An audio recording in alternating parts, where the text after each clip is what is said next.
This is episode 5, part 1 of Youthful Perspectives. I'm your host, Mason Beerbaum. My guest today is Mike McGrath, a juvenile probation officer and the lead guitarist for the band Whiskey Burn.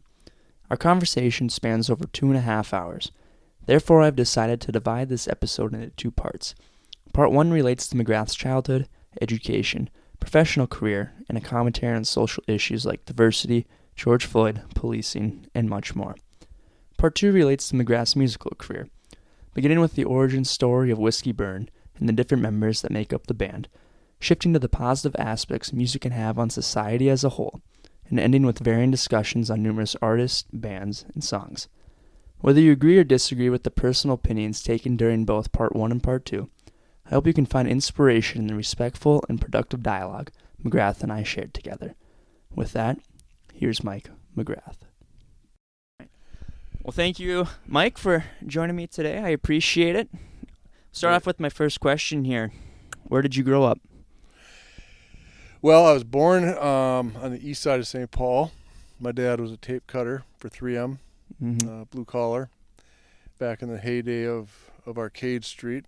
And then we moved into a small rambler just across the border in Maplewood, literally like a block over. And I lived there until 3rd grade, and then my family moved back to Stillwater, which is where both my parents were from originally. And that's basically where I was raised from 3rd grade on. Okay, so you said St. Paul, Yeah. Outside St. Paul, go to Stillwater. You talk about your parents being from Stillwater. How would you describe your parents growing up? What lessons did they teach you when you were younger? My parents were honest people growing up. My dad's still alive. We lost my mom in 2009. They were hardworking people. She grew up on a farm, and my dad grew up in town. Honest, hardworking. They weren't concerned with kind of the whatever drama was happening in the 60s, 70s, and 80s. They were just busy working, taking care of our family, making ends meet. Very loving. Mm-hmm. Yeah, I grew up with a trauma-free childhood.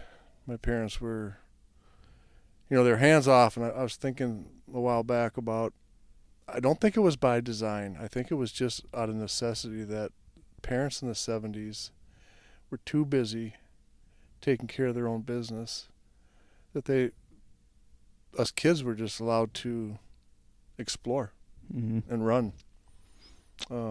James Taylor said, they asked how he got so good at playing guitar. He said, because my childhood wasn't robbed from me.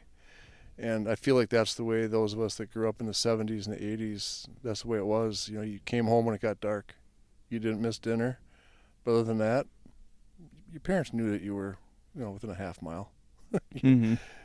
And they let you go out and explore and make mistakes and then learn from those mistakes. So that was kind of their parenting style. But they were great parents. And my dad still is. He's 81 years old. Okay. So I think Jonathan Haidt, he's the author of The Uncoddling of the American Mind, something along those lines. He talks a lot about the mental health crisis that's going on with kids that are in my age group, my generation, technology and social media coming about. And one of his solutions to those problems that he believes in is unsupervised, like having your kids go play unsupervised. Big believer in that. And whether your parents knew that directly or indirectly, it seems like that's a very healthy thing that you were fortunate enough to experience. And I would say I was fortunate enough to experience too, growing up in a small town. Yeah, like you said, you're a half mile away. You can't get too far on a bike at that young age. right. And it's just, it was safe time too. You weren't too worried about, there's a lot of parents get worried about kidnappings or something like that. It's just something that wasn't in people's minds at that time in history. But it seems like that unsupervised play and trauma-free childhood really would say benefited you. I agree 100%. When we went trick-or-treating, we went trick-or-treating with our friends. Mm-hmm. The only fear then, there's this rumor, this urban legend that someone was going to put pins or razor blades in your candy, which was debunked. But that was like the rumor that was always going around.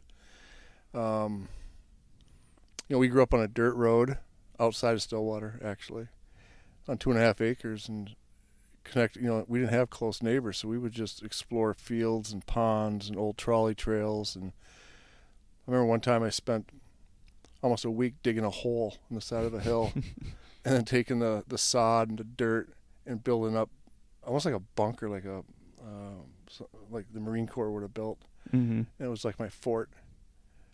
And then that same summer we went over to another field, my friends and I, and we did the same thing, but this time we built like 7-foot walls and then covered it with branches. My parents had no idea of any of this, but that's just how it was, Do you think that's just in like the psyche of a young kid? I mean, it seems males are more predisposed to do something like that, but when I was growing up, my friends and I were doing the same thing. We're going out making forts out of sticks, Mm-hmm.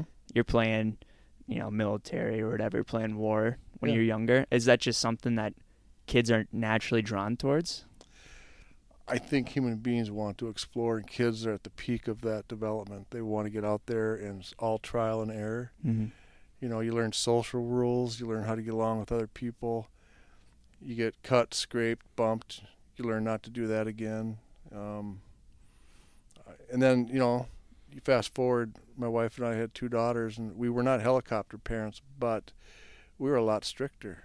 And I think part of that is, we were just talking about this the other night, my wife and I, that the close calls that we had, like close near-death experiences between the ages of 6 and 17, 18 years old. And lucky for us, nothing horrible happened. Mm-hmm. But then I think we probably have reflected on that on some level and said, we want to keep our kids safe from those stupid choices. But I also think there's a huge argument to let your kids just go out and explore. Yeah. Nothing's free of danger, but Nothing. You could be doing more harm than good by completely protecting them from that hypothetical danger that could be happening. My mother worked. She didn't work when we were young. A lot of moms in the 70s didn't, but when she went back to work, and my dad was working nights, so he would be sleeping all day, and the chaos in the summertime that happened at our house that he had no idea because he was sleeping. Gas cans lit on fire, shooting each other with BB guns, crashing motorcycles because we always had these old beat-up dirt bikes that we drive around, and he was just oblivious to it because he was too busy trying to get rest and then go to work. Mm-hmm. We turned out okay. Absolutely. So you talked about some things you did that were fun growing up, building the bunkers and everything. As you grew older, out of the the prime of your childhood, and you become more of a teenager, what was some things you guys did for fun at that point in your life? Well, we got our driver's licenses, and then I got a car. Mm-hmm. And my dad taught me how to work on cars. If he could fix it himself, he would do it. He was a big believer, don't pay somebody to fix what you can. And sometimes he'd try to fix things and he wouldn't do a very good job of it. But I learned if you can change your own oil, if you can fix your brakes, then that moved into putting new transmissions in cars, and all my buddies had cars, and that was a big deal, having your own vehicle and try to make it look as cool as you possibly can. Mm-hmm.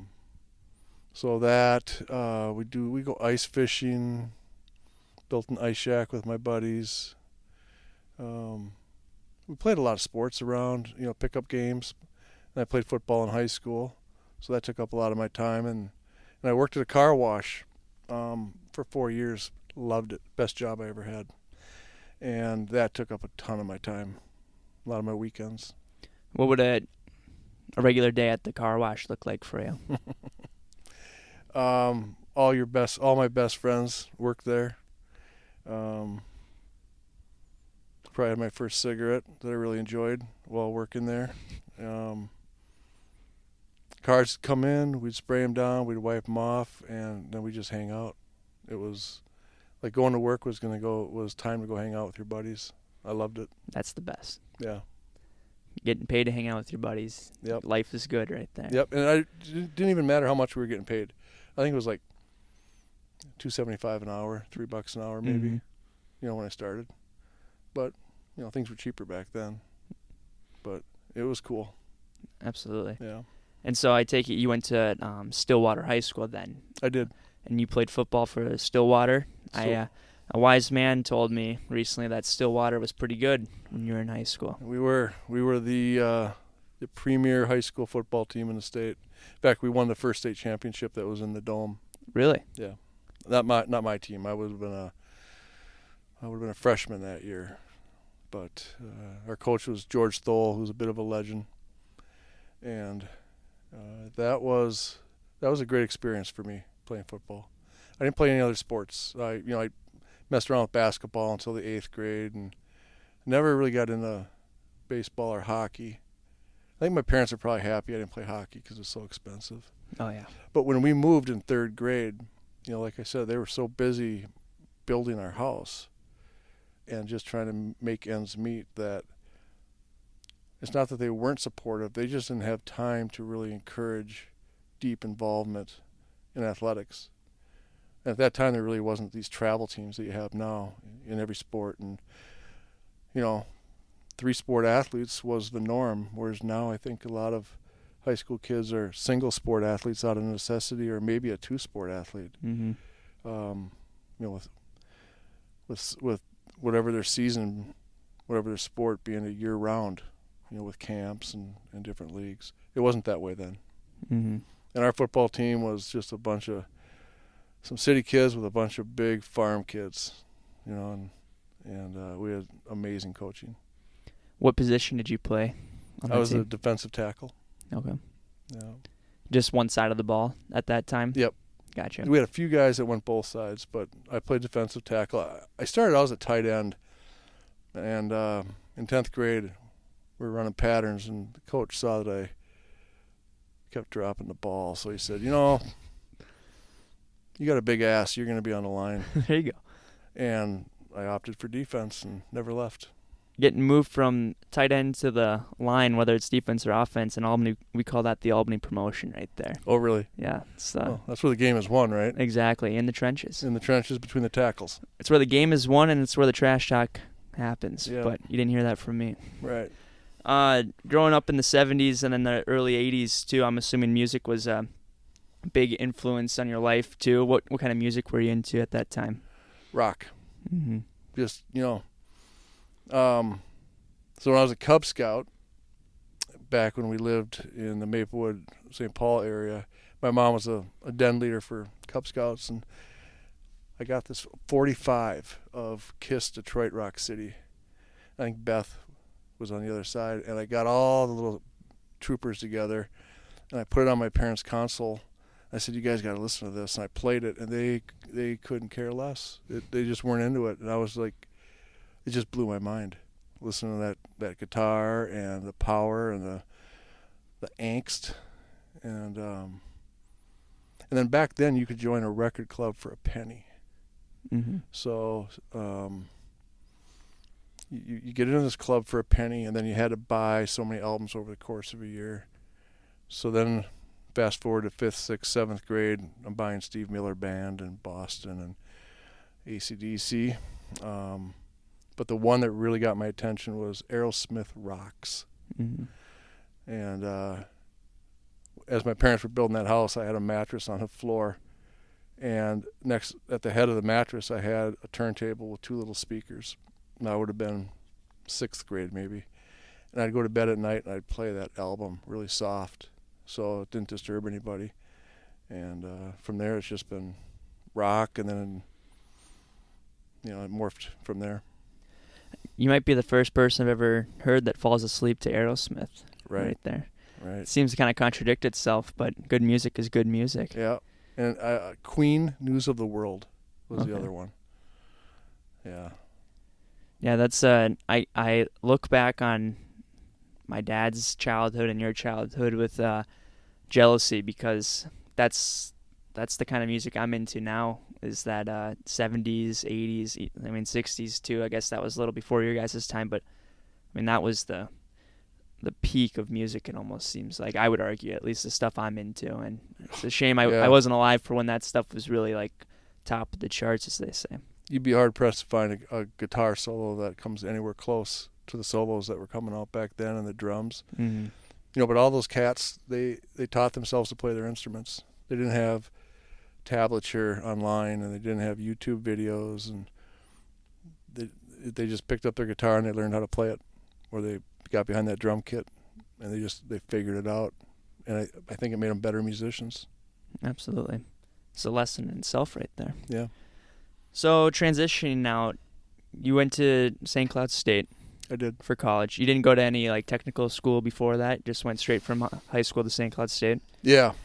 I consider tech school. I actually consider the Marine Corps.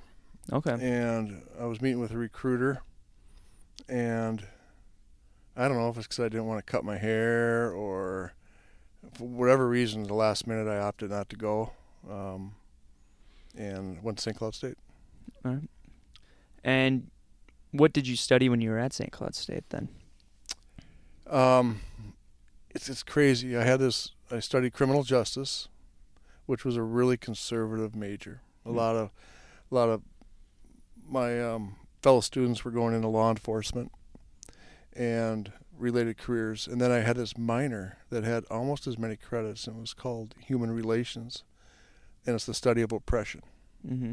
A deep dive, really, really deep dive from an academic perspective into all the isms that you can think of, and just the dynamics of institutional oppression, blatant oppression, and how that has worked in this country. And so I had this extreme left minor and this extreme right major, and I came out of it with like this really weird perspective, right? Like I was somewhere in the middle. Mm-hmm. And my critical thinking skills, I think, were served well, because doing a lot of compare and contrast between those two, and it was probably one of the biggest turning points of my life.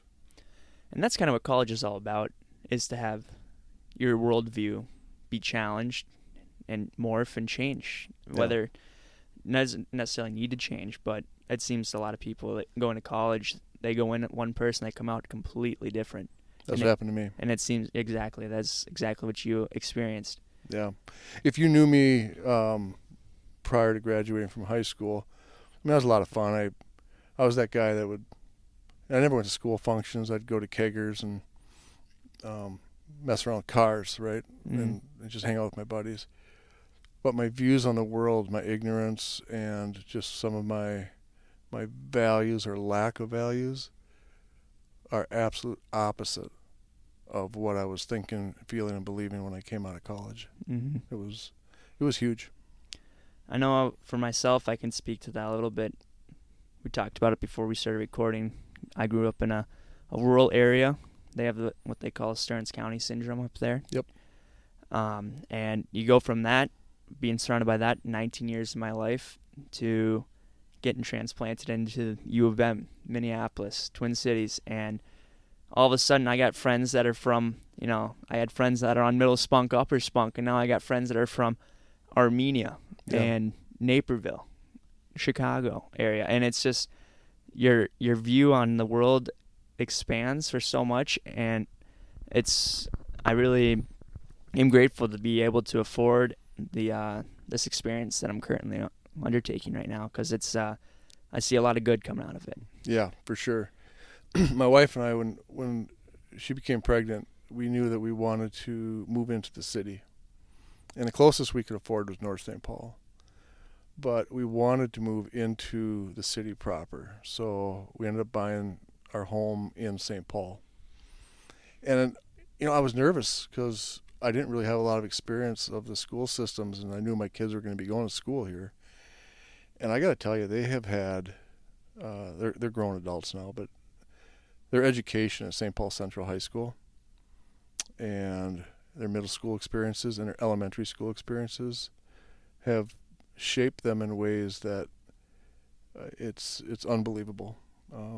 Like when they were at Central, 26%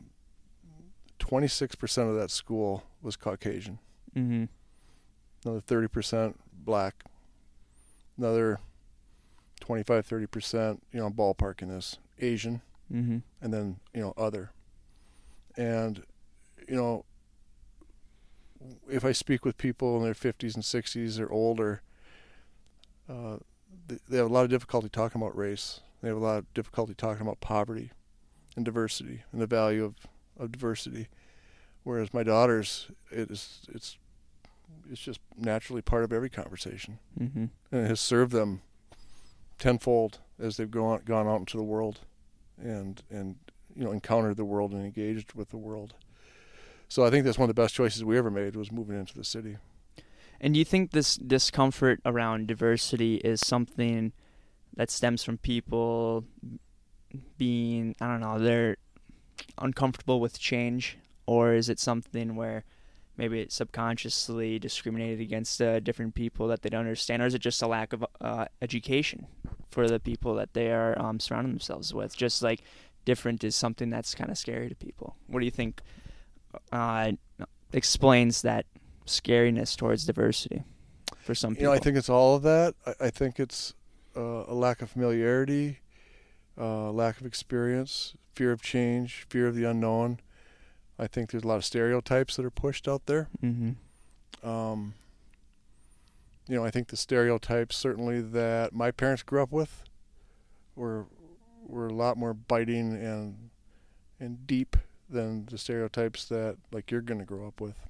I think it's a lack of exposure. Mm-hmm. And I think there's a natural human quality to want to be in homogeneous groups, and anyone who doesn't look like you, talk like you, behave like you, is to be feared. Mm-hmm. And I've not found that to be the case on any level. You really just got to put yourself out there. You do. Like I was telling you before we started, I took an Uber right here. I had a man named Muhammad, came from Kenya, and I had a nonstop conversation with him from my apartment to here, 20 minutes.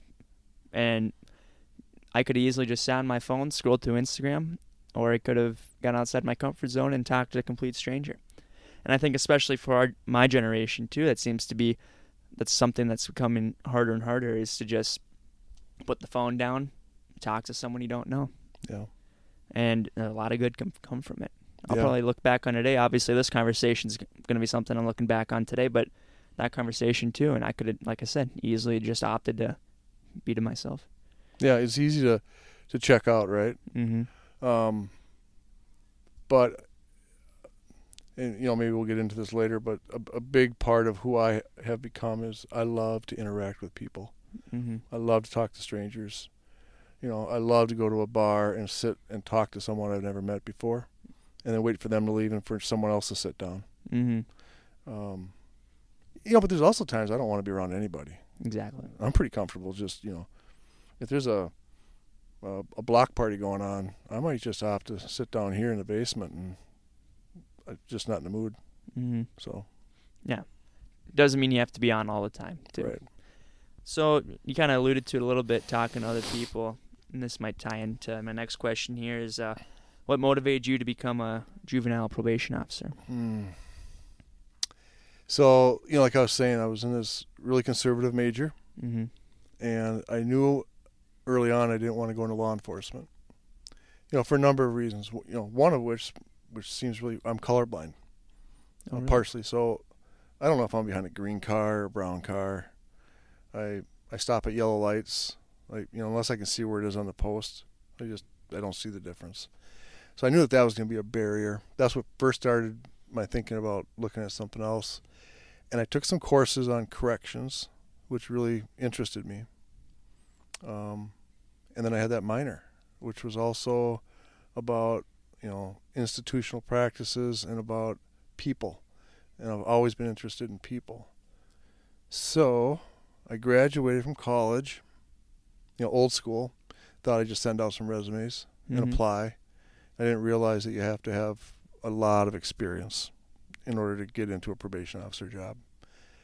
So I went back to work at the car wash, for 4 or 5 months. And then an old junior high principal came to me He was going through the car wash, and he said, I know this guy who runs a shelter in Stillwater, and I'm going to give him your name. Why don't you go down and talk to him? I mean, how old school is that, right? Mm-hmm. And me and this old principal got along really well when I was in middle school. So I did. And the guy's name was Dave Genter, and he ran a program called Harbor Shelter, which was a short-term residential program for both delinquent youth and kids that were in the social services system, child protection, abused kids and neglected kids. And he hired me, $4.17 an hour. I'll never forget. And I wasn't much older than the kids I was working with, so I would have been 23, and some of the kids in there were 17, as young as 12. And that just grabbed me in every way. I think I was called to it.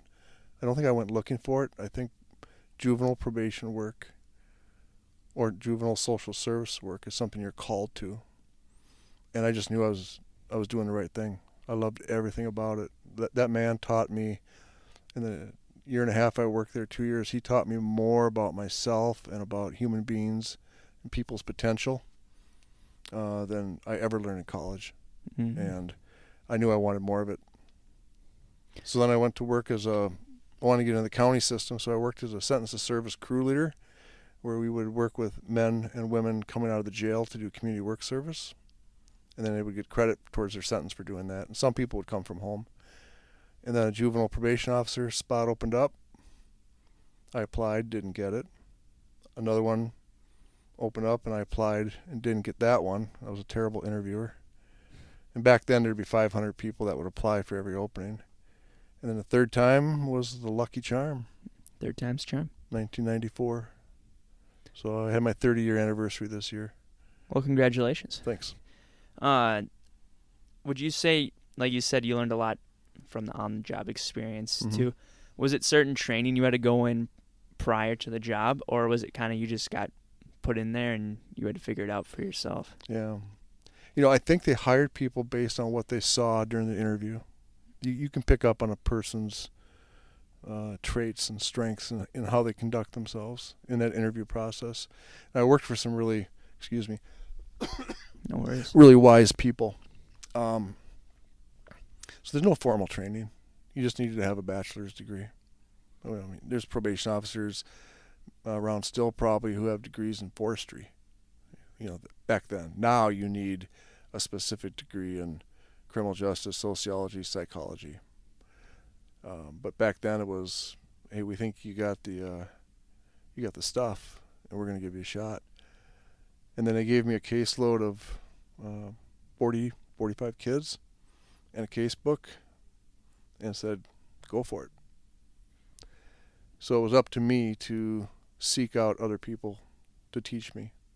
So I found mentors, which I think is super important for anybody starting a career. You have to have good mentorship. And I found 2 or 3.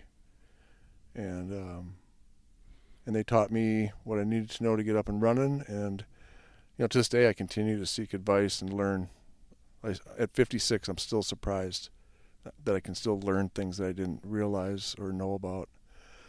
So being a lifelong learner, being a curious person, it fit like a glove. Perfect. It's a growth mindset too. Not getting upset with yourself and make a mistake. Oh yeah. Learn from how you can learn from that mistake too. Yeah. Very important stuff. When you had those first 2 jobs before juvenile probation officer, do you have any experiences or memorable relationships that you kind of like, this is why I did this job or went into this sort of work that you look back on? You talk about like when I worked at the shelter? Yeah. Yeah, every day it seems like every day I'd have an experience that just kind of shifted my thinking or rocked me somehow. But I'd see these kids come in, they'd be malnourished or thin, or they'd have these attitudes a mile long. They just wanted to fight, not physically, but everything was a conflict. And through structure, there's this thing where you hold somebody accountable, and you can be really firm about it, and then you build them up immediately. And by doing that and letting them know that where they were was a safe place, I learned that people aren't rotten to the core like a lot of other people think they are. A lot of these kids come in as, the kids that nobody wants around, and they're just amazing people. And by providing that structure, and this is going to sound very melodramatic, but you can love other people and not have to be in a relationship with them. You can demonstrate love. And that's what I learned. If you can give them the message that, yeah, they're going to piss you off and they're going to say things, they're going to do things, you're going to hold them accountable, but over time, over weeks, days, weeks, months sometimes, you're going to bond. And when you have a relationship, it's through that relationship that change occurs.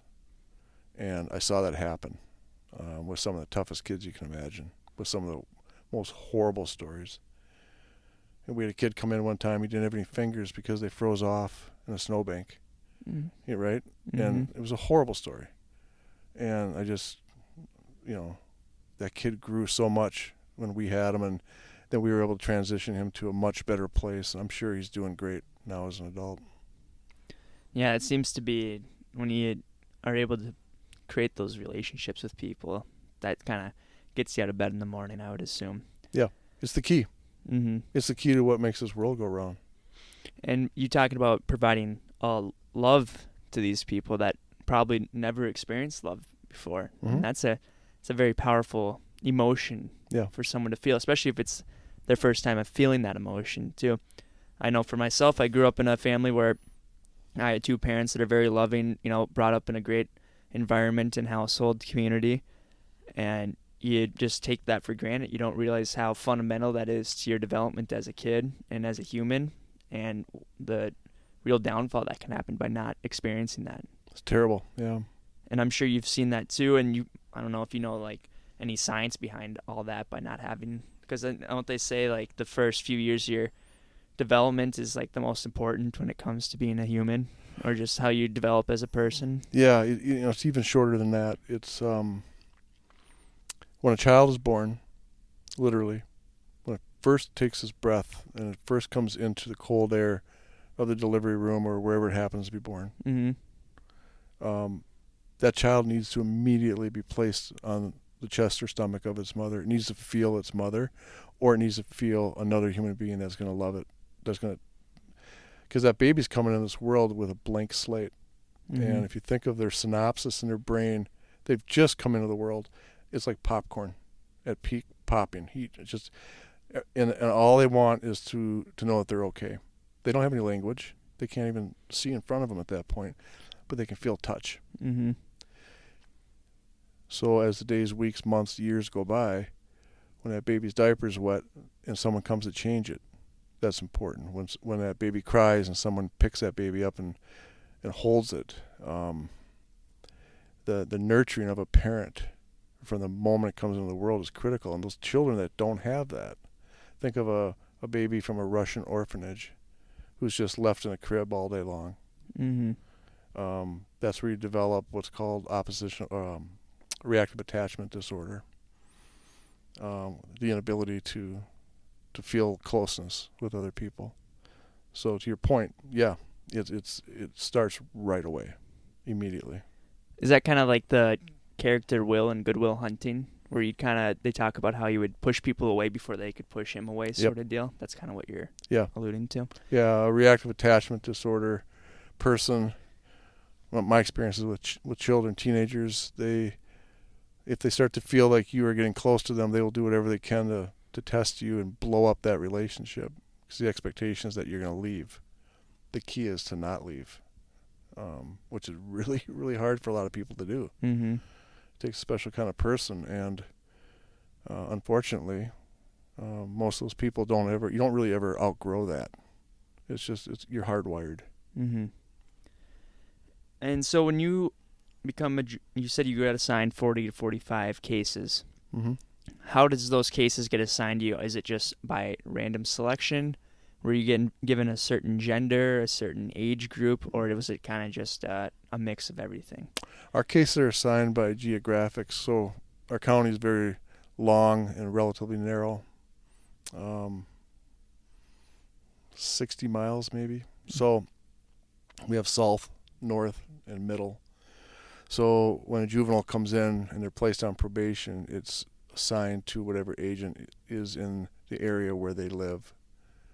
And then we just rotate that around to make sure nobody's caseload gets too high. Mm-hmm. So it's not based on offense. Well, it is on some level. We don't supervise low-risk kids, and we don't supervise petty offenders, so minor consumption or theft of a candy bar. We're not going to. It does more harm for us to put time and energy into that to the kid. Mm-hmm. It's all the research says don't put your energy there. Put it into your high-risk kids. So those are the kids that we keep on our caseloads now. What would be an example of a high-risk kid? Well, we do a risk assessment on everybody. So we look at 7 domains: their offense history, their family, their peers, their chemical use, their school adjustment, how they spend their free time, their personality behavior traits, and then their kind of attitudes and orientations about the world. And through that assessment, we can come up with a score, which, that changes Mm-hmm. over time. But we rank, extremely high, medium, low. So if you're medium, high, or very high, you'll get assigned a supervision probation officer. And then what we do is we target those areas that are making them high risk or medium risk. Is there a certain area that seems to be higher or a problem for most kids? Just shooting from the hip, I would say a lack of structured leisure activity.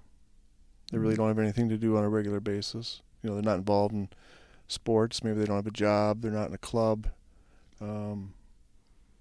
Negative peers. Yeah. Yep, negative peers. And then I would say family.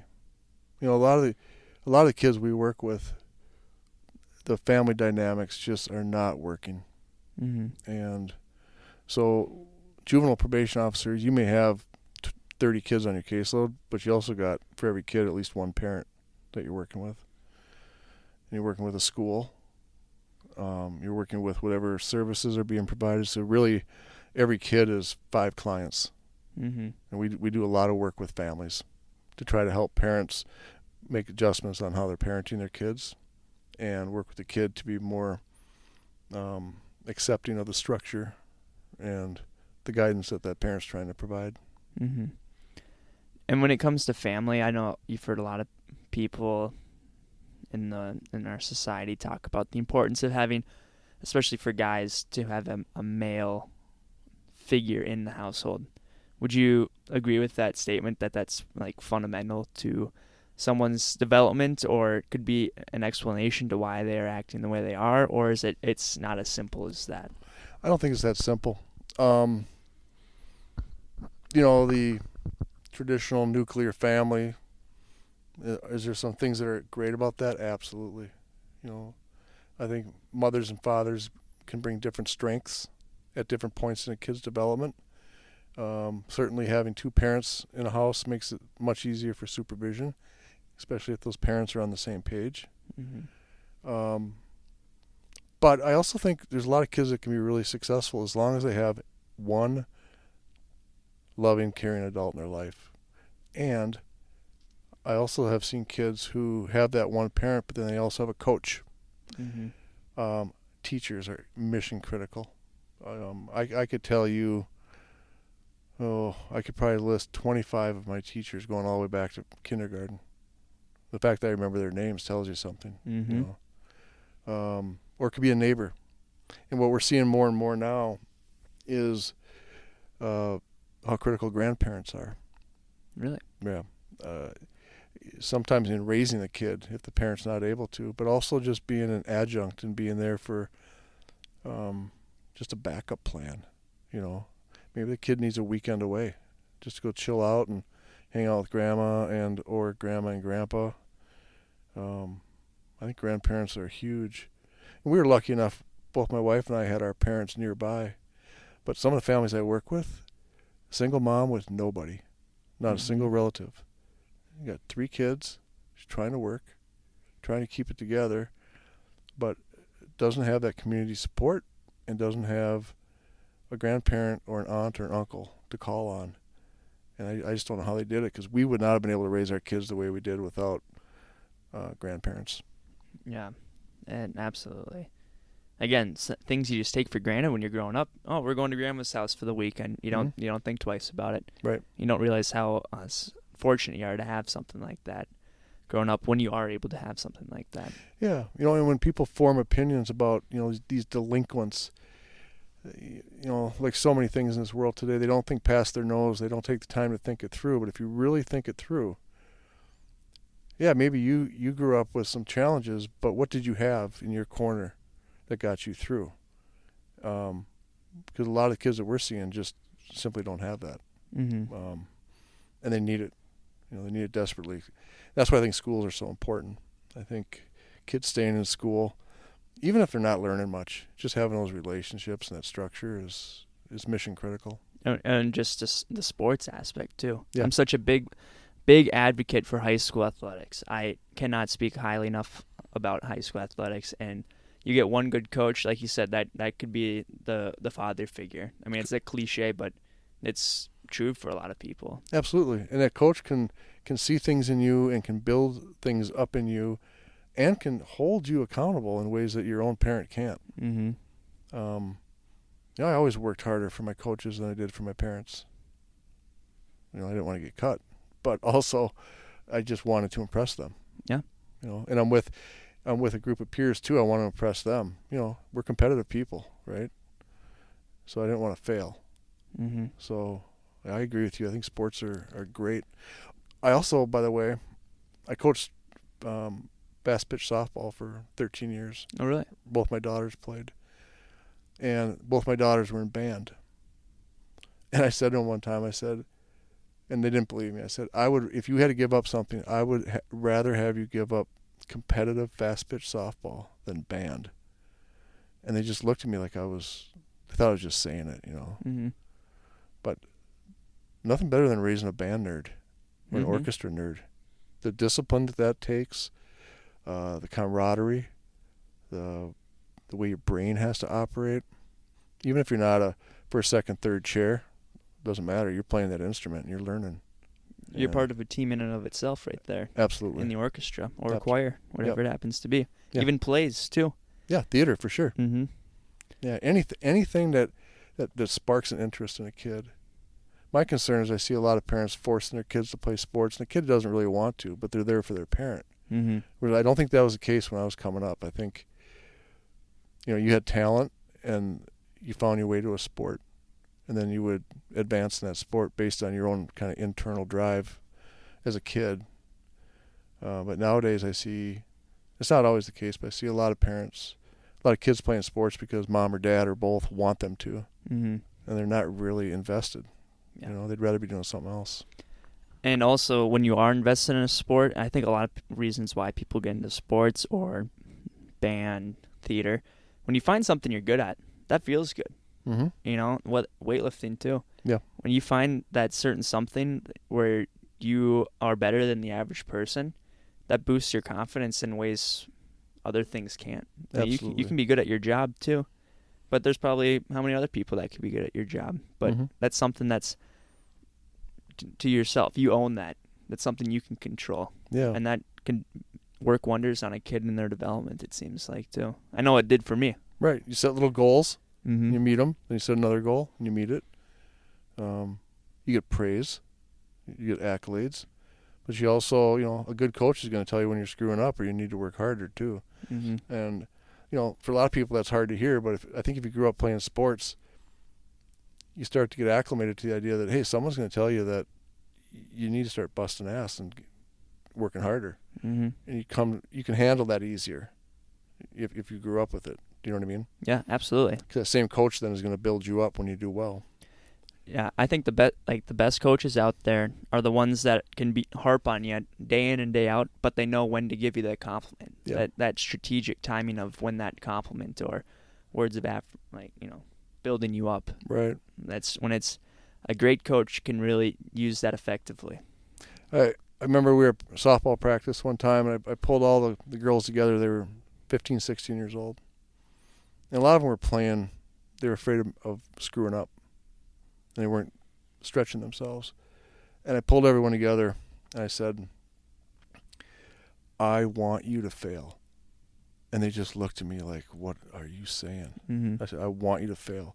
If you're working as hard as you can, and you try to do something and you fail and you learn from that, you're going to get better the next time. And I can't tell you, after that conversation, I saw girls out at shortstop diving for balls, going head first into second base when they're sliding. And yeah, they failed, but then they didn't fail. Mm-hmm. Right? Yeah. So to give them permission to stretch themselves, knowing that at some point it's going to click, was amazing. And I don't know why I didn't think of that years later, but that conversation was huge for that team. Absolutely. And I think good coaches too, you have some coaches that are just tyrants, and the power they hold over their players and just demean them. They go anything outside of their realm of what they want them to do. It can really negatively affect the team. But if you allow for failure to happen, and you never know, something astounding can happen out of people just trying to stretch themselves, push themselves. I know in a conversation I had with our former football coach, Mike Kleinschmidt, he would always say, if you're going to block the wrong guy, at least block him 100%, because there's no good in just realizing you made a mistake. If you're going to commit to something, just commit all the way. Absolutely. Go for it. Yeah, 100%. Yep. Well, now I want to kind of shift back more towards your professional career, and you talked about communication, and you want to be kind of strict with them up front, build them up right away, sort of deal. And so would you say that was something that you developed at the beginning of your career, or was that something you learned over time, or how have your communication skills changed over time? I think it's been a work in progress. I think at some point early on I realized if you treat people with respect, if I treat the 14-year-old kid that I'm working with the same respect that I would treat my daughter with on a basic level, that's going to get recognized. So, one of the worst things you can do to someone is take away their ability to make their own decisions, mm-hmm. and to tell them how to think. And I've learned a communication style of listen more than speak. It's I call it being a watcher. Listen, speak when you need to. Don't demean. Don't dehumanize somebody. Let them know if they're making a mistake, but then also follow that up with some positives. And that serves me well with the kids that I work with. And be present and be genuine, because kids are experts at figuring out fakes right away. If you're just there to spend 15 minutes, 20 minutes with them, and you don't really know their backstory, you don't really know their triggers, you don't really know what their successes are, they're going to spot that in a second. Mm-hmm. And I would say it's still a work in progress. You can always learn how to communicate, because everyone's different too. Mm-hmm. I may be working with a kid who's pretty far down the autism spectrum. So he or she's, usually it's a he, is going to communicate with me far differently than someone who's not. If someone's got severe mental health, they're going to communicate differently. A lot of kids we work with have trauma.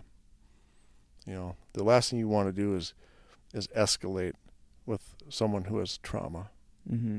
because the fight or flight response is going to kick in. And you need to be okay with that. You need to understand that as an authority figure, you don't need to be in control all the time. You don't need to dominate this person. Because really, if you think about it, who amongst us wants to be dominated by somebody else? And I could talk about that forever, but you just after 30 years, I just have developed a feel for how to talk to kids and to parents, mm-hmm. And to end up having successful outcomes in those interactions, because I may not get everything that I need to or want to out of that meeting, and the kid may not either, but we're going to get something together. We're going to agree on something. Then we're going to build on that at the next meeting.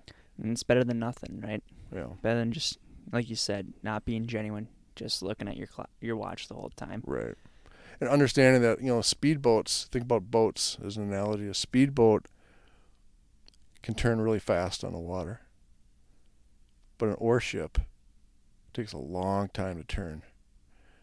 And when you're dealing with kids who bring a lot of trauma and baggage and a lot of thinking errors and just messed up ways of living, that's a big ship. And it's going to take time to turn that ship around. And having that patience is important. Mm-hmm. We don't deal with speedboats. We deal with oar ships in probation. Did you realize that right away, or is that something you kind of figured out as time went on? As time went on. Yeah. Yeah.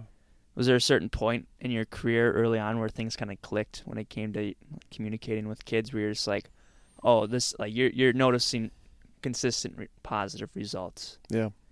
I had a job. I started this program called Intensive Supervision early on in my career. I ran it for 4 years. It was really intense. So all the kids that I got were those kids that would have otherwise probably ended up in Red Wing. Mm-hmm. They were pretty high-risk offenders. So I ran a real strict program. Everybody wore electronic monitoring bracelets. They had curfews. And there was very little wiggle room around, if they weren't compliant, there was a consequence immediately. But I also interacted very intensely, so I'd see them 3-4 times a week in their home, unannounced, sometimes at midnight. And through that intense interaction with them and their families, I think that's when I first really started understanding that, be present, be firm, set your expectations, but then build up every time. Whenever you can find a success, no matter how small, build up on that and slowly turn that ship. Mm-hmm. So after 5, 6, 7 months, that young person typically was in a much better place than they were when I first met them. Mm-hmm. Is there ever, I'm assuming there's been times in your career too when a relationship maybe started off good, but something happens where it starts deteriorating, Mm-hmm. or it deteriorates maybe to a place of you can't salvage it. And in those moments, what do you do as the probation officer to fix that deteriorating relationship? Well, I'd probably have to say, I'm looking back over decades, but when I had relationships start to deteriorate, the majority of the time it was between me and the parent. Mm-hmm. It wasn't with the kid. So what I'd do is I'd bring it all back down to basics. I would try to entertain what their concerns are. Usually it was fear-based, which turned into anger. I'd try to be flexible and basically say, okay, it feels like this is the way it's going. Let's change course, but change course in a way that is satisfying to what I need to accomplish and satisfying to what they need to accomplish. And usually that would work.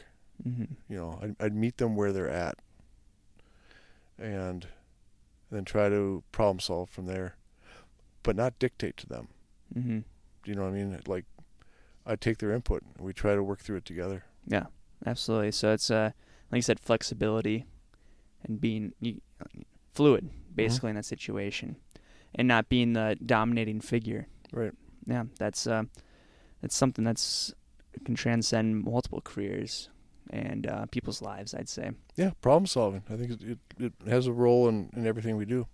And I know I had asked the former football coach, Mike Kleinschmidt, who I brought up earlier, what do you do when a player's not buying into the program or kind of bucking your leadership?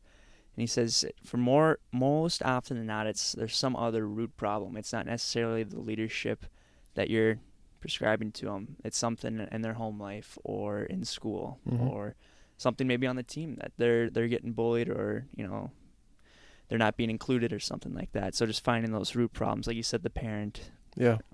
Could be an issue or something else. They have a bad week or something.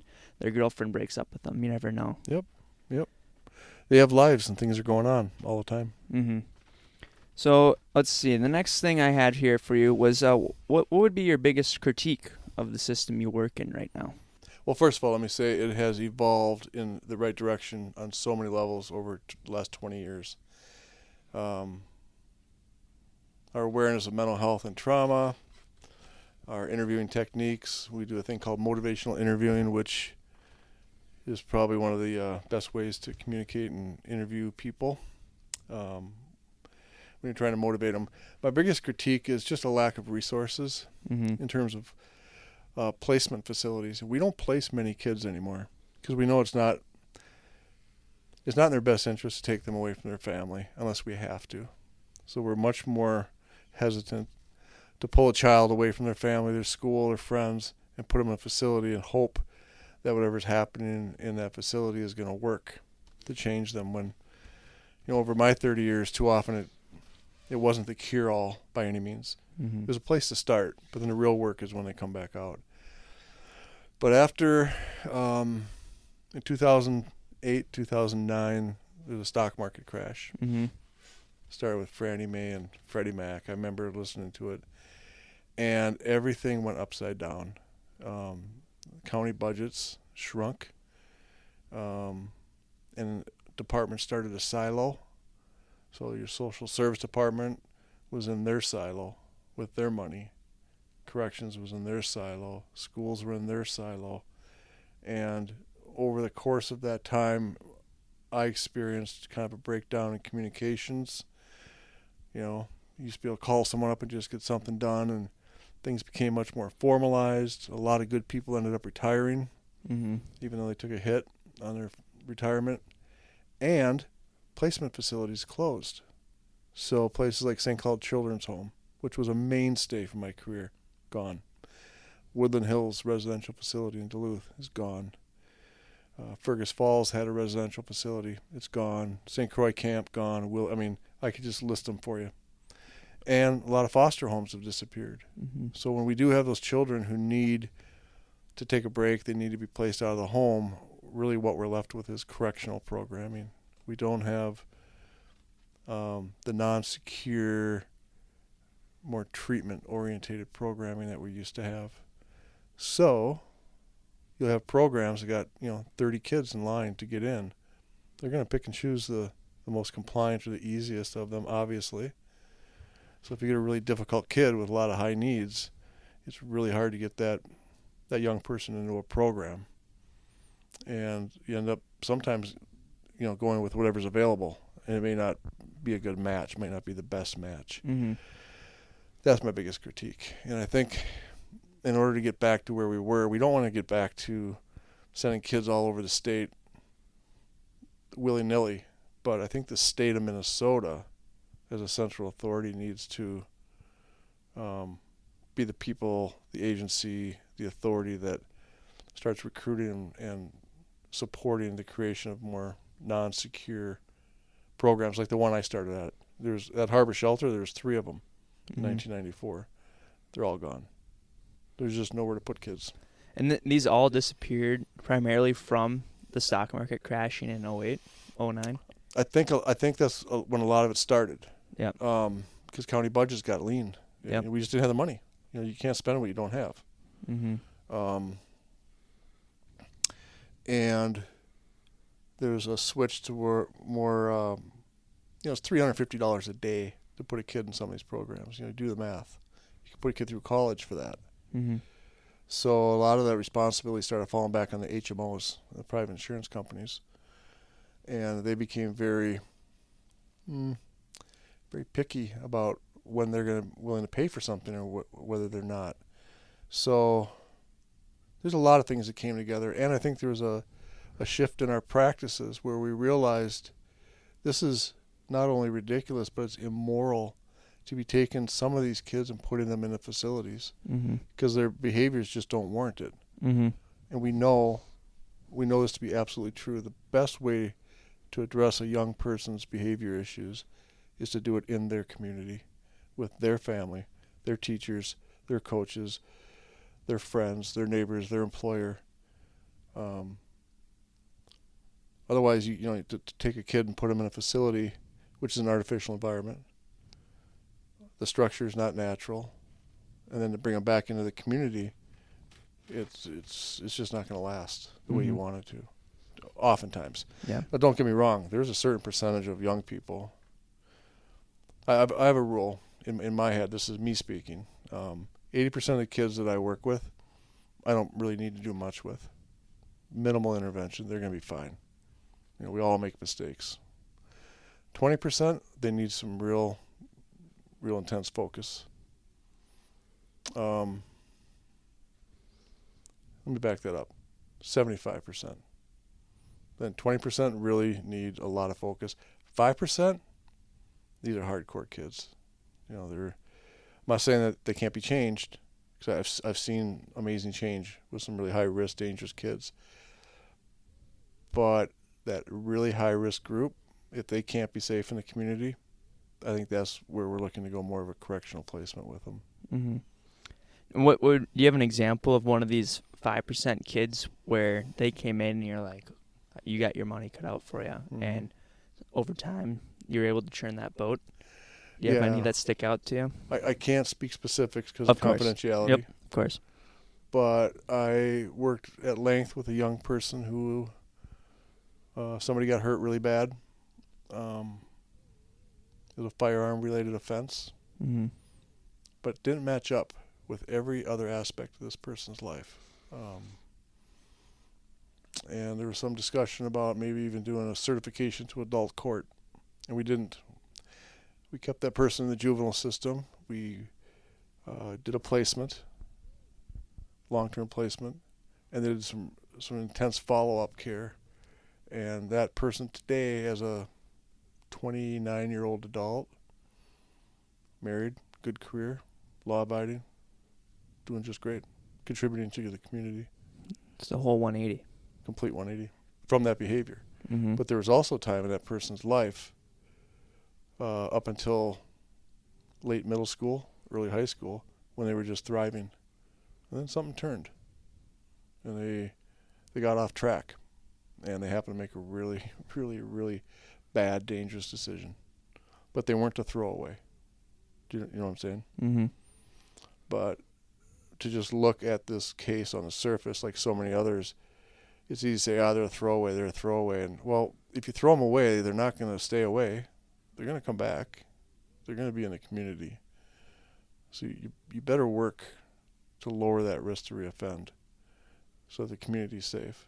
And I always say, if you get someone who's involved in weapons offenses or serious assaultive behavior, and when your work is done, maybe they get a parking ticket, speeding ticket, or, maybe even a minor possession charge, that's progress.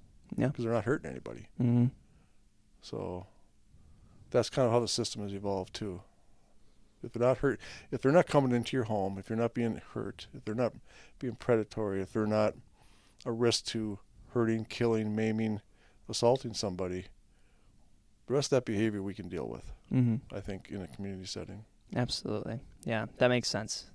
You're not going to solve all the world's problems, but if you can at least respond to the urgent ones, that's progress. Well, with limited budgets. Exactly, like you said. Government is not the best parent.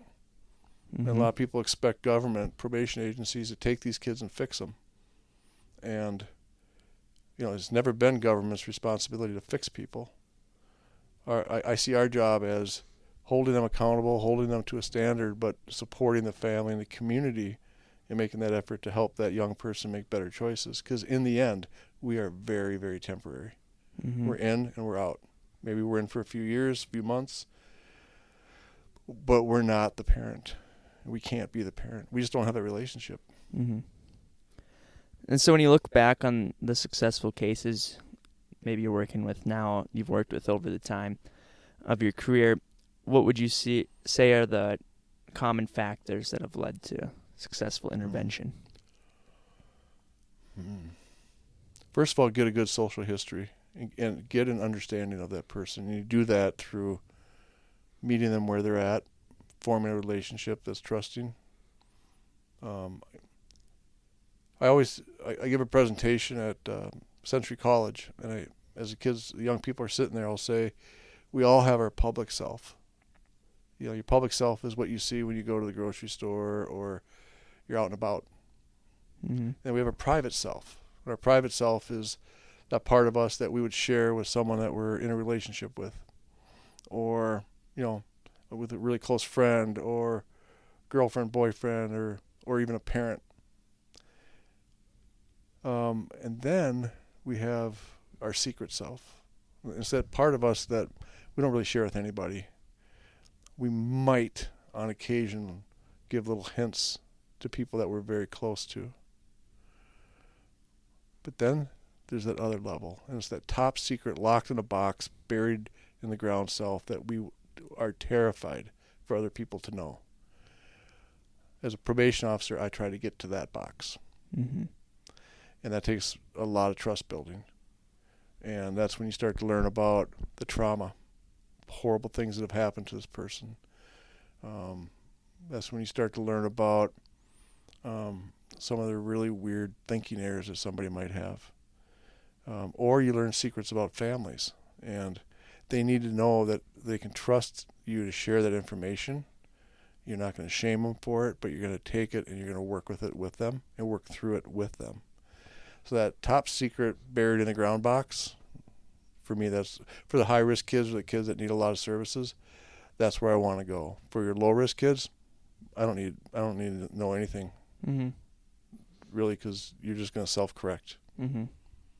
But that's your bullseye, though, for those 5% kids. Yep, and it's all based on relationship. Mm-hmm. Absolutely. Well, now I'm going to transition to another area of our conversation that's pretty traumatic for our state and the city we sit in. That's the George Floyd incident that happened, the riots that occurred, and now the police force that has suffered tremendously from what has happened. So before we dive into that, I just want to read off some facts that I found online here. Now, the first article I have is from CBS. It was released May 15th, 2024. And the title was Minneapolis PD's Staffing Reaches Lowest Level in 40 Years Amid Recruitment Retention Struggles. Minneapolis Police Chief Brian O'Hara stated, quote, his department is short by more than 200 officers and has lost 40% of its police force in the last 4 years. And that's end quote. And this next set of facts I have is from the Star Tribune. And it was reported in policeone.com on September 19th, 2023. And the first quote is, with 585 sworn officers, the department hovers just above that of the St. Paul Police Department, an agency that serves roughly 120 fewer residents. That decline means Minneapolis holds among the lowest ratio of police officers to population served out of 22 sampled American cities, according to the Star Tribune analysis. Only Portland had a lower officer-to-resident ratio by the end of 2022 with 1.3 officers per 1,000 residents, compared to Minneapolis's 1.4, significantly lower than the national average of 2.4. Another quote from that article is a decade-old city charter sets a minimum requirement for staffing based on population levels equivalent to about 723 officers. So that's the goal, is what they're trying to attain, is 723. Let's see here. And that means there are 138 officers short of the minimum requirements, a 19% gap. And however, there's Dave Bickin, I believe is his last name. He's the vice president of Communities United Against Police Brutality, argues that this, quote, 1960s charter fails to take into account modern technology that make officers more efficient, end quote. And for years, Minneapolis employed far more than what was obligated, logging around 900 officers at the time of George Floyd's murder, and staffing has emerged as the highest priority for the police union amid ongoing contract negotiation with the city this fall. Of the 585 officers, at least 30 remained on continuous leave, and an estimated 284 are currently able to answer 911 calls.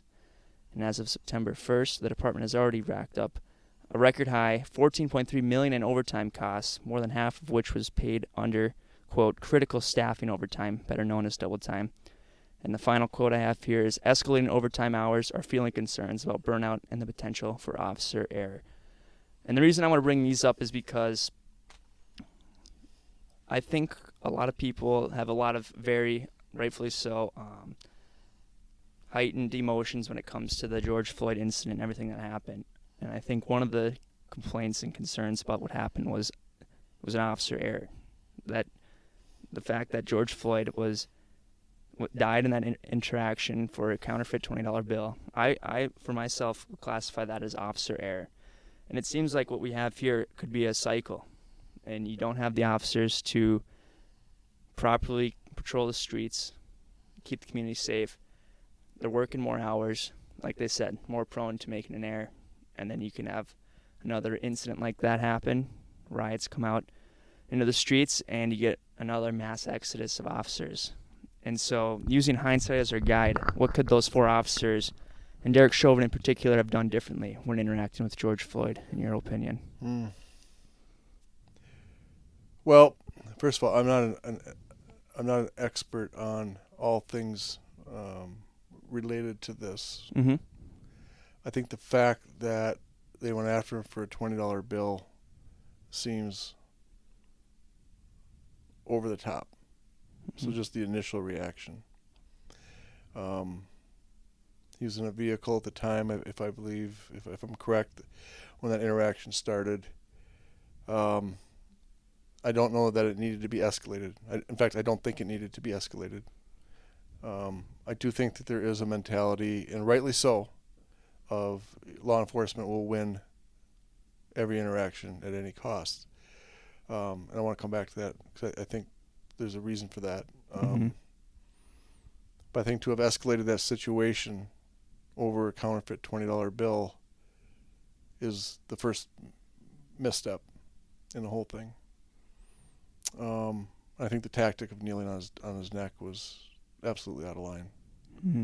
And there just seemed to be just a complete disconnect for the well-being of this person. And it goes back to what I was saying earlier, that people who have offenses, people who have gotten out of bounds in life, it doesn't mean that they're horrible people, and you can't assume that their life is worth less than your own. That being said, and I really don't have much more to offer on that specific incident as far as what they could have done different. Obviously, he shouldn't have died. Period. Hard stop. But I think it's worth saying, from my perspective, at being a fringe member as a probation officer, having some perspective that way. I'm not law enforcement on any level, really, except for the people I work with. I think we ask our men and women in law enforcement to do an absolutely impossible job, regardless of how fully staffed they are. And I think it's lost on a lot of people that every day they go out, literally the things that they see over time. And it's not just running into bad guys and having a fight with them. It's the suicides. It's the dead baby. It's the burned up house with the bodies inside. And day after day after day after year, this is the reality. On top of the fact that in some of our communities, and I think, by the way, our communities are all very different. Some of our communities, there are other people that have guns and that are willing to use them. And, you as a police officer, you can't be afraid, but you got to be aware. So it creates this us against them feeling. And I think it's real easy for law enforcement to really buy into that because, their brothers and sisters in blue are the ones that are going to protect them. And this kind of warrior mentality can start to take over at times. But I think people have to be real cautious about this hatred for law enforcement carte blanche, because they do a job that most of us have no idea how to do it. You and I are sitting here. If I said to you, 3 people just walked in upstairs and they have guns, what are we going to do? That's a tall ask. Yeah. These people are not only in a position to do something, they're expected to do something. And it happens a lot more than we think. Even small town Stillwater. 2 of my friends became police officers, and the stories they told me about their first year on the job, the death that they saw, the situations that they were in. One of my friends had someone with a deer rifle trained on him, and he warned that person 3 times to drop that gun. The 3rd time, that gun got dropped but he had the green light to pull the trigger, and he didn't. That never made the paper. I know of officers who have had individuals running at them with a knife, and it was a suicide by cop. And that person's 15 feet away from them, and they didn't pull the trigger because the officer next to him had a beanbag gun. Used least lethal or less lethal. That never made the paper. I know officers that have pulled people off bridges. Never makes the paper. So I do, however, think that things are off, and there is this us them win at any cost mentality that's just part of the culture, and so there's an issue, if you will. My solution for that, if I was king of the world, I would give those officers an opportunity to rotate off the street every 9 months, literally, which speaks to what you're talking about. They need to be staffed properly, but give those officers a chance to come off the street, deprogram, not necessarily a desk job, but maybe more investigative or working as a court security, but something other than being in the trenches, and not make it optional, make it mandatory, just to deprogram. I also think hiring officers that have critical thinking skills and have a liberal arts education that goes beyond just the criminal justice piece is important. So the recruitment, they need to pay officers better. Clearly they need to increase the number of officers on the street. And there's one other thing I've thought about. It wasn't the critical thinking piece. Rotating officers off. No, maybe that's all I got right now. Okay. If I had I know what it was. Having officers, trying to recruit officers who live in the community that they police. I don't know what the numbers are, but my guess is a lot of officers in Minneapolis, St. Paul, and some of the closer suburbs live somewhere else. So you don't necessarily maybe have that inherent investment in the community. When I was in Ireland, I've been over 6 times. There's Northern Ireland, and then there's the Republic. Down in the Republic, the officer is called the Garda. And I can't tell you how many times I've seen and they're not armed. They have guns in the trunk, but they're not walking around with pistols on their hip. And I've seen them in Dublin, in the bar, right with all the people in the bar area. They pull up in a van, they get out, and people go up and talk to them. And I think that and I talked to an officer one time. My take on it is that they approach their job as they are guardians of their community. So there's less of a power and control piece, more, hey, we are your neighbors. We're Dubliners. We are Irishmen. And they use their verbal skills, their hands-on skills. If they need a weapon, they're going to go get a weapon, and they have response teams that can respond if a weapon is needed. But the other thing about Ireland, the public doesn't have weapons. Yep. They don't have to worry about someone walking through Temple Bar District with a 9mm packed and loaded. It just doesn't happen. So I don't, what I just explained, I don't think is relevant to the point that we could do that here, because too many of our citizens are armed with weapons. There's so many guns out there. Yeah, Second Amendment. So many guns, high-powered guns. And beyond guns, some of these folks have bulletproof vests, extended clips on these 9mm. Bump stocks. All of it. It's the guns is a huge problem.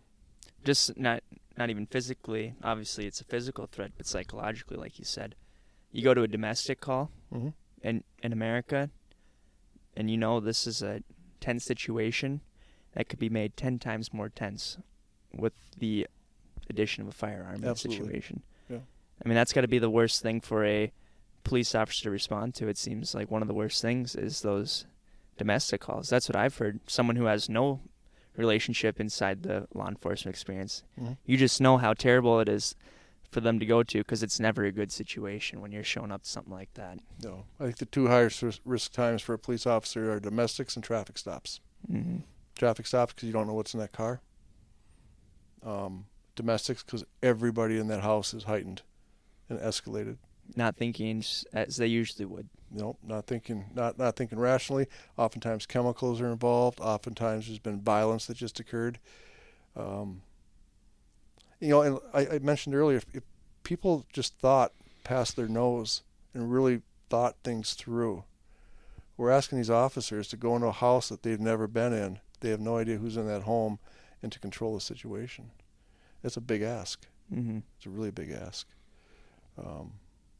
So I don't think it's a soundbite answer on any of it. I think it's really complicated. Absolutely. It kind of needs to be. Yeah. It shouldn't be a soundbite answer when it comes to that. Because like you said, something that important shouldn't be so simple to solve. Yeah. And naturally it's not going to be that simple to solve. No. And I've heard there's this famous Navy SEAL that I like to listen to. He's written a book that I've appreciated. His name's Jocko Willink. He was the drill sergeant for Navy SEALs, just to give you some context. This guy's pretty hardcore. Alpha. Yeah. He was in Ramadi when he didn't want to be in Ramadi. Let's just say that. Got it. And he's has talked about how taking Navy SEAL training and applying it towards policing could be a good service to those police forces, because Navy SEALs obviously are, proven to be effective in battle, but also you got to be very good at thinking on your feet. When you are raiding a building, there might be one bad guy in there, but there might be an entire family that's also in there too. How do you deal with a family in a situation like that, which could help assist in those domestic calls? Mm-hmm. But this is something that's out there that I think could do a lot of good if people kind of looked into that. But again, maybe it's just too simple, but could be part of the solution. Yeah, again, it's an impossible ask. Mm-hmm. What we're asking our law enforcement to do for a sustained period of time over the course of a career, if you really think about it, the toll it takes on those people, and it's no wonder that things can get kind of screwed up in terms of how they're approaching the job. I'm not making any excuses.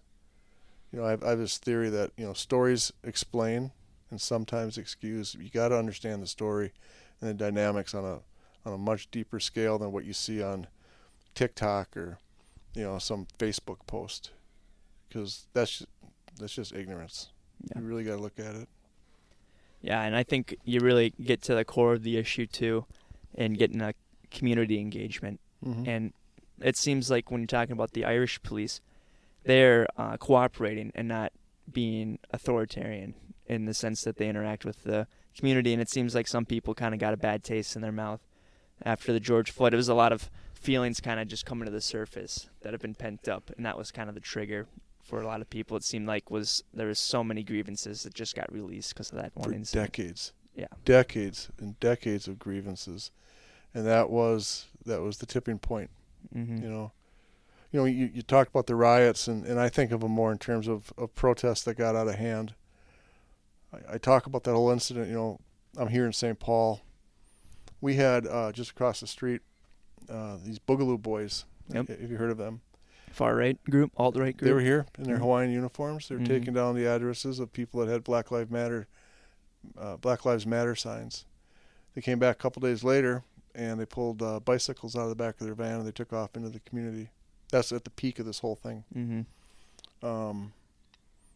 A few blocks from here, some friends of ours told us that they found incendiary devices in the alley that were stashed in the weeds. So I don't know what the plan was, right? But if you YouTube Umbrella Man Minneapolis, before anything burned, before anything was destroyed, there's a man. He's a white man all in black with an umbrella, and he's behind the auto parts store right by the 3rd Precinct. Mm-hmm. And he has a hammer in his hand, and there's a younger black male, maybe late teens, begging him not to do it, and he just very casually, confidently starts walking along the back of that store and starts shattering windows. And that night is when everything kicked off. So I am convinced, and nobody could tell me that I'm not accurate, we had a lot of outside agitators in Minneapolis, in and amongst those protest groups, that were just looking to cause chaos. And I think that's a piece of the story that gets lost. Mm-hmm. The other thing is, I mentioned this to you earlier. To my knowledge, I don't think anybody died that night or over the course of those 3 days. I think a store owner was shot, or a store owner shot somebody. But if you think about the amount of people, the amount of energy, the amount of chaos that was happening, and nobody died, that's pretty amazing. Yeah. And in my book, my opinion, that's a success as far as how that situation was handled, because those buildings can all be rebuilt. Mm-hmm. I know it's very controversial. There's a lot of people who wouldn't agree with me, but you think back to 1968 at Kent State, we had National Guard there with live rounds, and 4 students got shot and killed for protesting. It can happen, and it didn't happen in Minneapolis. Yeah. So. And talking about the outside agitators, it doesn't make sense for someone. Why would you want to destroy your own community, the businesses that you're going to go to get groceries or buy some beer from, get your tires replaced at AutoZone, wherever the building you gave the example of. Mm-hmm. Why would you want to destroy that when it's something you're using? It's a service that you have. So maybe there were some, and again, like we said, people don't think rationally when tensions and emotions are heightened, but that's a fair point to be made, I'd say. And it's I still can't believe that still happened. I just remember my cousins, they lived on the south side of Minneapolis at the time. Is my mom's brother's son, so my cousin, he came and stayed for us for a night because it got too hairy down there. Absolutely. And that with COVID on top of it, presidential election, it was quite a time to be alive. You're right. People forget we were deep in the throes of COVID. We had the political unrest. We had all of it, and it was hot. Mm-hmm. That's the other thing. But I also think that whole situation motivated and empowered a lot of young people to get up and do something. At least they felt, hey, I got a stake in this. I got some skin in this game. I'm going to let my voice be heard. And I think that was good as far as empowering people. Of course, burning things is ridiculous. And that stretched all the way over here to St. Paul. Mm-hmm. But I was up at the Target on University, day 2 of that thing, day 2. And all of a sudden there's all these big 4-wheel drive trucks coming through the parking lot. A couple Trump flags in the back of their truck. I'm like, what are you doing here? So there's a lot of people coming in from outside the cities just to cause trouble. Mm-hmm. And that I remember hearing the helicopters and just that feeling of apprehension. I'm far enough removed in our home. I felt safe despite the fact the Boogaloo Boys were right here. But I think over in South Minneapolis, that was chaos. Yeah. I remember my brother, he worked at Augsburg College at the time, DPS. And if anyone's familiar with the campus, there's a 12-story building there where DPS is located. And he was on the roof taking a video of the different spots, smoke rising up South Minneapolis. There's fires going on.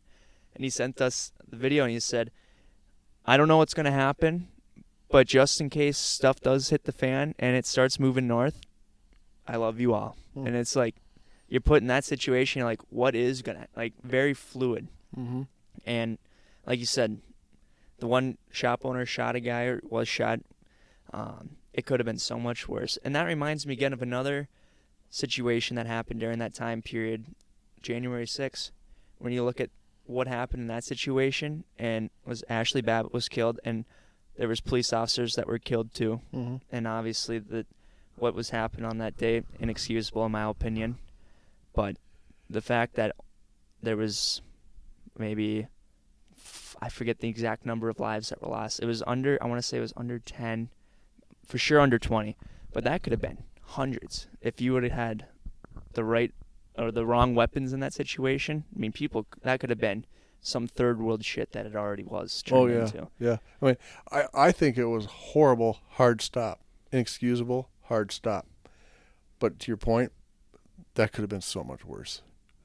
And, there's that story of those Senate pages as people were coming into the chamber Most of the senators, representatives had vacated, Mm. but these pages, these young people had the foresight to grab the boxes, Yeah. and all the certificates were in there, and they got them because that's what those folks were looking for. And that's where they get certified. Yep. Because the vice president is the president of the Senate. Yep. And that's where it was all taking place. Yeah. Or if someone starts a fire, the Capitol burns down, God forbid. Yeah. What does that send? To a message to the people of America and the world. To the world, yeah, that we're in chaos. Strongest country in the world, most influential country in the world, just had its capital attacked by a group of extremists Mm-hmm. because they're not happy about the election. Mm-hmm. I mean, really, you got to think about it. It's just surreal that even happened in this country. Yeah. But it's a different world that we're living in. Different world. And the one thing I took away from that experience, too, with all the negative things that came out of it, it really just reinforced the foresight and knowledge the founders had in the Constitution. And I describe the Constitution to people as anti-fragile. What does anti-fragile mean? The more you try to damage it, the stronger it becomes. It really feels that way, doesn't it? It bends, but it doesn't break. Mm-hmm.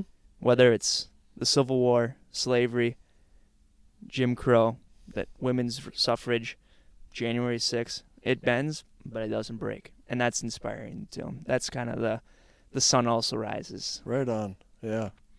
So that was, we're just hoping we can learn from our mistakes, though, in both the policing and in the political arena in that sense, too. And the key is, it's so hard to take that positive perspective. Mm-hmm. But it's true. You need to look for that. The guardrails held, and the Constitution continues to be the guide, and we have to protect it.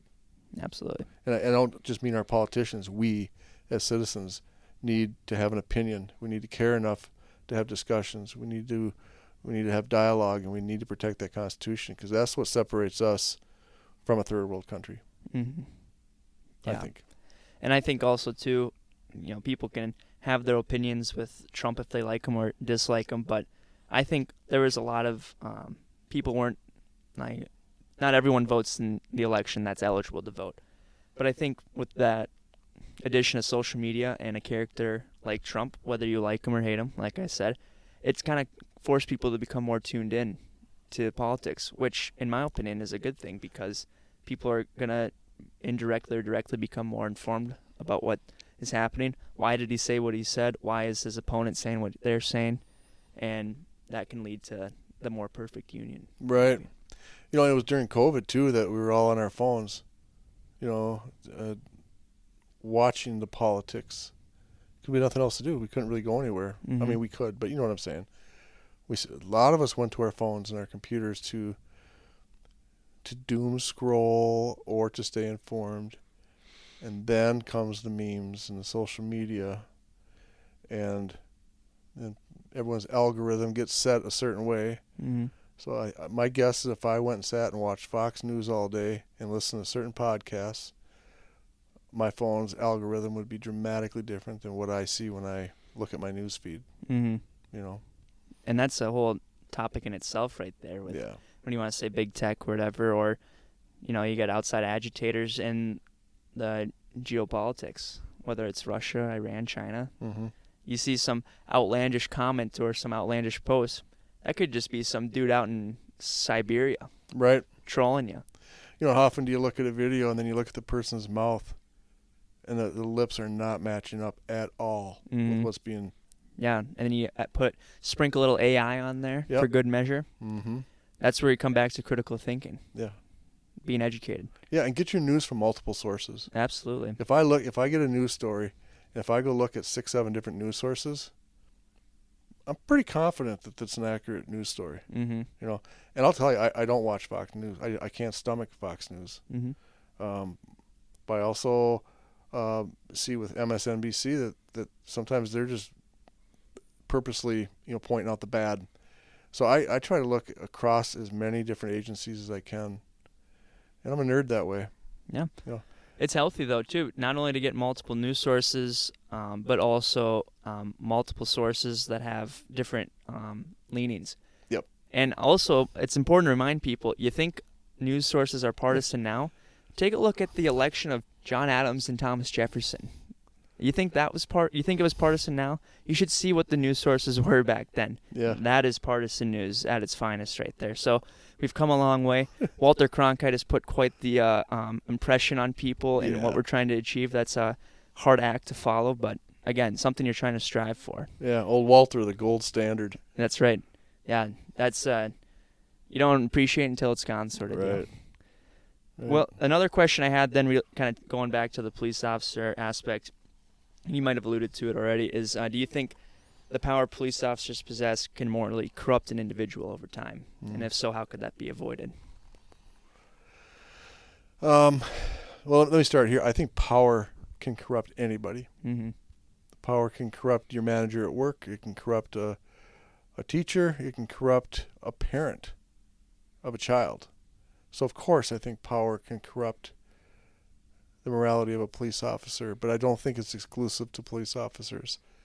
I think power, I kind of have a reaction just even to the word power, because I'm a probation officer, but I'm oppositional defiant, man. I hate people telling me what to do. Mm-hmm. I mean, I don't even like it when my wife tells me what to do, or the fact that I have to get up and let my dogs out. I do not like anyone having power over me. That being said, I've never had to deal with someone who is that corrupt. So I do think power corrupts across the board. Yep. So of course, it's not unique to police officers. They have a special kind of power though, because they have weapons. Yep. And they can take your freedom away. So in that aspect, I think if there is corruption, if the morality of a police department is off, that is going to destroy a community over time. And I think in part that is what triggered the reaction after George Floyd was murdered. Mm-hmm. A friend of mine drove by that, by the way. I saw it happening. Really? Yeah. Wow. Yeah, he's a South Minneapolis guy. And he literally drove by, and Chauvin still had his knee on his neck. And I don't think he'll ever be the same. Wow. Just to witness that moment in history? Yeah. Unbelievable. Mm-hmm. Yeah, and I agree. There's a famous quote that I've read somewhere. Absolute power corrupts absolutely. Absolutely, yeah, for and sure. I'm not saying the police have absolute power, but power in and of itself will the doors it opens for people, the privileges that you can attain with power. Sometimes it's nice to have power and the fruits that come from power, but you just can't let it corrupt you morally. You got to have checks and balances. Yep. And that's our job as people. I'm very suspicious of power, anybody that's got power. But I also think having perfect balance is almost impossible, too. There's always going to be a pecking order. Mm-hmm. There's always going to be a power structure. It's just human nature. You look at a pack of dogs, it's the same way. You're always going to have an alpha and a pecking order. The key is to not let those people in a position of power abuse it. Mm-hmm. And I don't have an answer for that, but I'm super suspicious of it always. And also, too, as for some people that can be hypercritical, it's like you can't let the lack of perfection be the enemy of good. We're in the sense that, of course, we want them to be doing the right thing day in, day out. That's the goal. But we're human. Mm-hmm. They're human. That's not always going to happen. Right. But as long as you're going in trying to achieve that, too, I think is an important thing. But, again, like you said, you still got to hold their feet to the fire, too. Man, it's a beautiful thing. There's certain parts of my life as I've grown. I wish I knew when I was younger what I know now. You always hear that, but it's so damn true. That when you realize that you're going to fail sometimes and you make peace with that, you can't be perfect all the time. Mm-hmm. And I don't care what you're doing. I don't care if you're trying to play a guitar, if you're trying to come up with the perfect computer game, if you're trying to run a government agency, you're going to screw up and you're going to screw shit up really bad sometimes. how do you fix it? Mm-hmm. Yeah. Like you said, transcends careers, occupations, life. Yeah. Thank you for listening to part 1 of episode 5. One quick fact check I'd like to point out. While sharing the 2 articles about policing in Minneapolis, I accidentally stated that St. Paul police officers serve 120 fewer residents when compared to Minneapolis. The correct number is 120,000 fewer residents. My apologies for that mistake. Of the important lessons that were discussed, I find McGrath's communication style of listening more and speaking less to be very valuable. Pair this by simultaneously being present and genuine. The quality of your interpersonal skills will undoubtedly improve. When regarding the improvements to policing, I find McGrath's idea of rotating officers off the streets every few months and hiring those who live within the community they serve to be both logical and productive. Naturally, these solutions aren't going to solve these issues overnight, but they can lead us in the right direction. And finally, McGrath's belief that power can corrupt anyone in any field is an important reminder that we should all be healthy skeptics when it comes to those in power.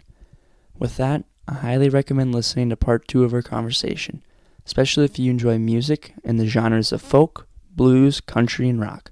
Whether you decide to listen to part 2 or not, I appreciate your support. Thank you all.